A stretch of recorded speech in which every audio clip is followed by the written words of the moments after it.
مساجد ویران ہیں۔ اکثریت نوجوان نسل مساجد میں نماز کے لیے نہیں آتی، اور اس کی کیا وجہ ہے، کیا وجوہات ہیں؟ نماز کتنی ہی انسان کے لیے ضروری ہے کہ آج کل ہماری اکثر نوجوان نسل نماز والے معاملے سے بیزار ہے۔ نبی صلی اللہ علیہ وسلم ایک دفعہ اس نماز والے معاملے میں اتنے غصے میں آئے کہ حضور علیہ الصلوۃ نے فرمایا میرا دل کرتا ہے کہ میں جب نماز کا ٹائم ہو اپنی جگہ پر کسی اور بندے کو امام مقرر کروں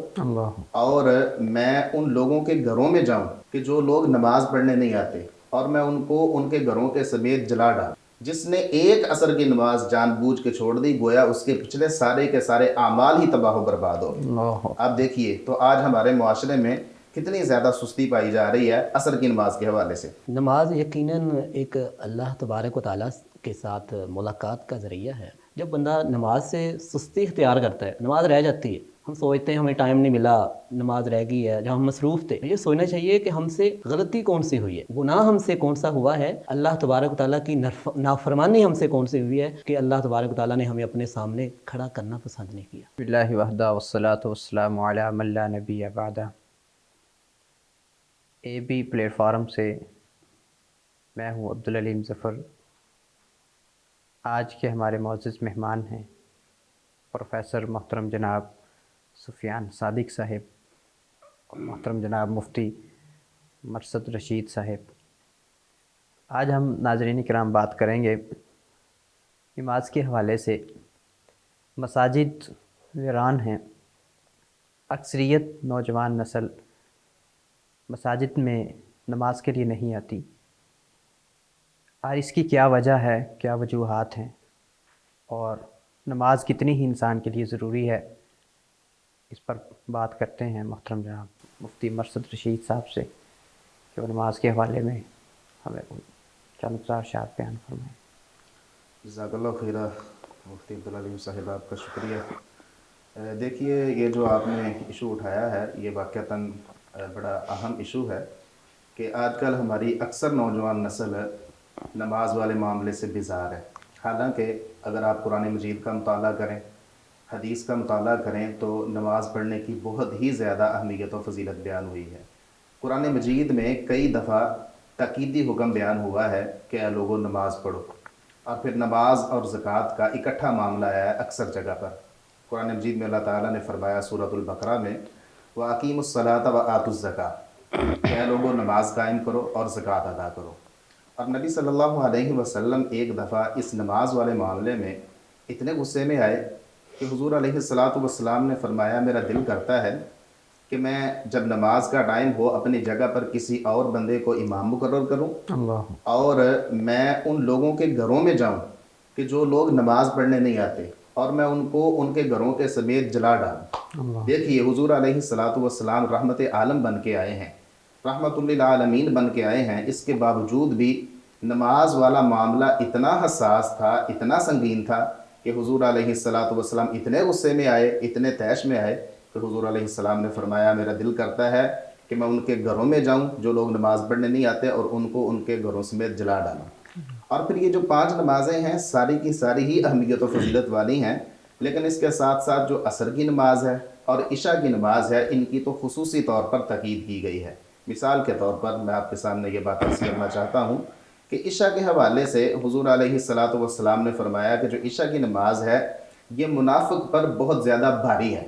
عشاء اور فجر کی نماز یہ دونوں کے حوالے سے بات آ رہی ہے کہ منافق پر عشاء اور فجر کی نماز بہت زیادہ بھاری ہے، اور حضور علیہ السلام نے فرمایا کہ اگر لوگوں کو پتہ چل جائے کہ فجر اور عشاء کی نماز میں کتنا ثواب ہے، کتنا اجر ہے، تو آپ نے فرمایا کہ یہ ضرور فجر اور عشاء کی نماز کے لیے حاضر ہوں، اگرچہ ان کو اپنے گھٹنوں کے بل چل کر ہی کیوں نہ مسجد میں آنا۔ آپ دیکھیے یہ کتنی بڑی تاکید ہے۔ اور آج کل ہمارے معاشرے میں آپ جائزہ لے کے دیکھ لیں، اکثر مساجد میں جو لوگوں میں سستی پائی جاتی ہے وہ انہی 2 نمازوں کے حوالے سے ہے، ایک فجر کے حوالے سے اور ایک عشاء کے حوالے سے۔ اور اسی طرح عصر کی نماز کے حوالے سے بھی خصوصی تاکید آ رہی ہے۔ عصر کی نماز میں بھی لوگ اصل کاروبار میں اپنے مصروف ہوتے ہیں اصل میں، تو عصر کی نماز کے حوالے سے بڑی تاکید آ رہی ہے۔ حضور علیہ السلام نے فرمایا، صحیح بخاری کی روایت ہے، فرمایا من ترک صلاۃ العصر فقد حبط عملہ جس نے ایک عصر کی نماز جان بوجھ کے چھوڑ دی گویا اس کے پچھلے سارے کے سارے اعمال ہی تباہ و برباد ہو گئے۔ اللہ آپ دیکھیے تو آج ہمارے معاشرے میں کتنی زیادہ سستی پائی جا رہی ہے عصر کی نماز کے حوالے سے، اور حضور علیہ الصلاۃ والسلام کی صرف ایک دفعہ عصر کی نماز اپنی زندگی میں رہی تھی، وہ غزوہ خندق کے موقع پر، غزوہ احزاب جسے ہم کہتے ہیں، جی غزوہ احزاب کے موقع پر چونکہ کافروں نے نبی صلی اللہ علیہ وسلم کو مشغول رکھا اور آپ صلی اللہ علیہ وسلم جنگی معاملات میں مصروف رہے، تو ایک نماز آپ صلی اللہ علیہ وسلم کی عصر کی رہی تھی، حضور علیہ السلام اتنے غصے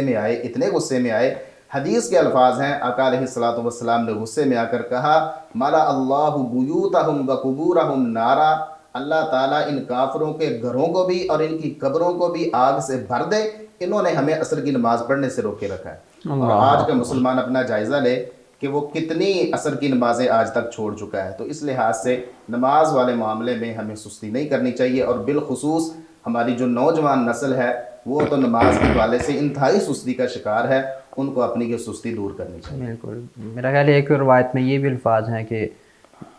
کھڑا ہو کے نہیں پڑھ سکتا، بیمار ہے تو بیٹھ کے پڑھ لے، لیٹ کے اشاروں کے ساتھ، لیکن معافی نہیں ہاں ہے۔ جی، معافی نہیں ہے، حدیث میں یہ آتا ہے کہ اگر آپ کھڑے ہو کے نہیں پڑھ سکتے تو بیٹھ کے پڑھ لیں، بیمار ہیں اتنے، اگر آپ بیمار ہو چکے کہ آپ بیٹھ کے بھی نہیں پڑھ سکتے تو جس طرح کہ آپ نے فرمایا لیٹ کے جو ہے نا وہ آپ صلی اللہ علیہ وسلم نے فرمایا پڑھ لیں، اشاروں کے ساتھ پڑھ لیں۔ ماشاءاللہ بہت اچھی انہوں نے باتیں کی ہیں۔ آپ بھی پروفیسر صاحب ذرا اس میں روشنی ڈالیے گا۔ جی بسم اللہ الرحمن الرحیم۔ عبدالعلی صاحب، نماز یقیناً ایک اللہ تبارک و تعالیٰ کے ساتھ ملاقات کا ذریعہ ہے، اللہ تبارک تعالیٰ کے ساتھ ایک رابطہ جو بندے کا قائم رہتا ہے۔ جیسا کہ حدیث جبریل میں ہے کہ آپ عبادت اس طرح کریں کہ جیسے آپ اللہ کو دیکھ رہے ہیں،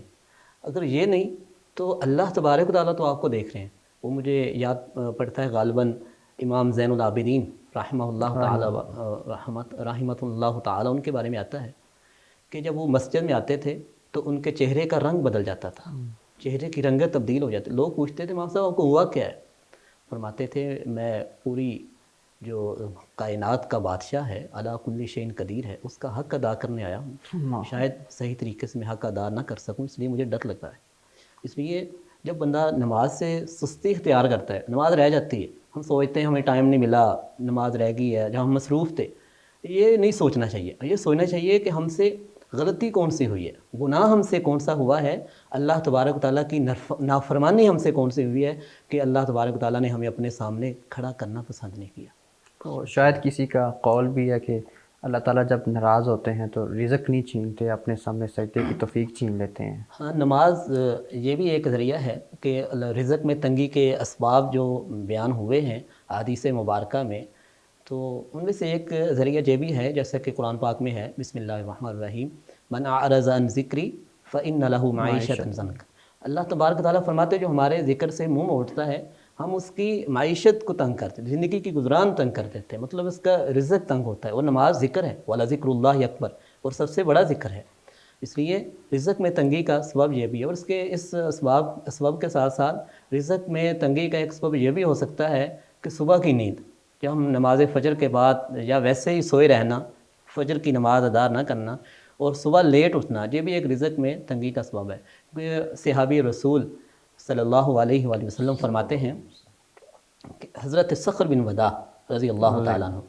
کہ میں نے جب سے اللہ تبارک و تعالیٰ کے نبی سے یہ حدیث سنی ہے، اللہم بارک لامتی فی بکورہا، اللہ میری امت کے صبح کے وقت میں برکت نازل فرما۔ فرماتے پہلے میں اپنا جو کاروبار تھا وہ دیر سے شروع کیا کرتا تھا، لیٹ میں اپنے کاروبار پہ جاتا تھا، تو جب سے میں نے یہ اللہ تبارک و تعالیٰ کے نبی سے، اللہ کے حبیب سے یہ میں نے دعا سنی ہے، آپ دعا فرما رہے ہیں، تو میں نے پھر صبح اپنا جو معاملہ تھا کاروبار کا، جو تجارتی معاملات تھے، وہ صبح ہی میں نے اس کو شروع کیا، تو مجھے تھوڑے عرصے میں اس قدر منافع ہوا جو پہلے مجھے کبھی نہیں ہوا تھا۔ اس لیے یہ چیزیں بہت ضروری ہے، اور رزق میں آج کل جو معیشت کے بارے میں لوگ پریشان ہیں ان کو یہ چیزیں سامنے رکھنی چاہیے، غور و فکر کرنا چاہیے۔ کاروباری لحاظ سے جو لوگ پریشان ہیں ان میں چاہیے کہ وہ ایک تو نماز کی طرف ہو، اور ایسے وظائف بھی جو آقا علیہ الصلوۃ والسلام نے بتائے کہ انسان کی زندگی میں برکت اور اللہ تعالیٰ کی رحمتوں کا نزول ہوتا ہے، اس کے بارے میں مفتی مرشد صاحب آپ ذرا روشنی ڈالیے گا کہ بڑے سارے وظائف ہیں جو آقا علیہ الصلوۃ والسلام نے بتائے ہیں اپنی امت کو جس کے کرنے کی وجہ سے انسان کی زندگی میں حسن پیدا ہوتا ہے، برکت ہوتی ہے، اللہ تعالیٰ کی رحمتیں نازل ہوتی ہیں، انسان کے مال میں برکت پڑتی ہے، اس کے حوالے سے ذرا آپ بتائیے تھوڑا سا۔ جزاک اللہ خیرہ مفتی عبدالعلیم صاحب، آپ نے بڑا اچھا سوال اٹھایا ہے۔ تو بہت سارے اعمال ایسے اللہ تعالیٰ نے اور نبی صلی اللہ علیہ وسلم نے بتلائے ہیں کہ جن کے اعمال کے کرنے کی وجہ سے وہ عمل تو تھوڑا ہوتا ہے لیکن اللہ تعالیٰ ان کا اجر و ثواب بہت زیادہ عطا فرما دیتا ہے۔ تو ایسے بہت سارے عمل۔ اچھا، اور پھر آپ اس بات پر غور کریں، توجہ کریں کہ دنیا میں رہتے ہوئے بھی ہماری خواہش یہ ہوتی ہے کہ ہمیں کام تھوڑا کرنا پڑے اور اس کا اجر ہمیں زیادہ مل جائے، اس کی اجرت اور معاوضہ ہمیں زیادہ مل جائے۔ مثال کے طور پہ میں اس کی ایک مثال عرض کرنا چاہتا ہوں۔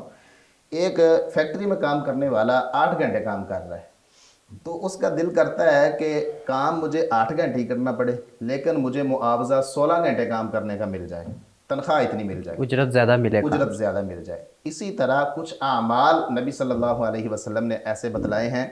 کہ جن کے کرنے کا دوہرا اجر ہے، ڈبل اجر ہے۔ ابھی نماز کے حوالے سے ہی گفتگو ہو رہی تھی، تو عصر کی نماز کے حوالے سے میں اب آپ کو بات بتلا رہا تھا۔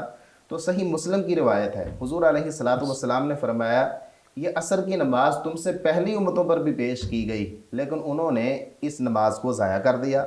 فرمایا جس بندے نے اس عصر والی نماز کی حفاظت کی، اس کا خیال رکھا، اس کو پڑھنے کا اہتمام کیا، اللہ تعالیٰ اس کو ڈبل اجر عطا فرما دے گا۔ سبحان۔ تو آپ اندازہ کیجئے کہ عصر کی نماز کے حوالے سے کتنی سستی ہمارے معاشرے میں پائی جاتی ہے کہ لوگ اس ٹائم اپنے کاروبار میں مصروف ہوتے ہیں اور اپنی دکان چھوڑ کر حی علی الصلاۃ اور حی علی الفلاح کی صدا سن کر مسجد میں آنا گوارہ نہیں کرتے،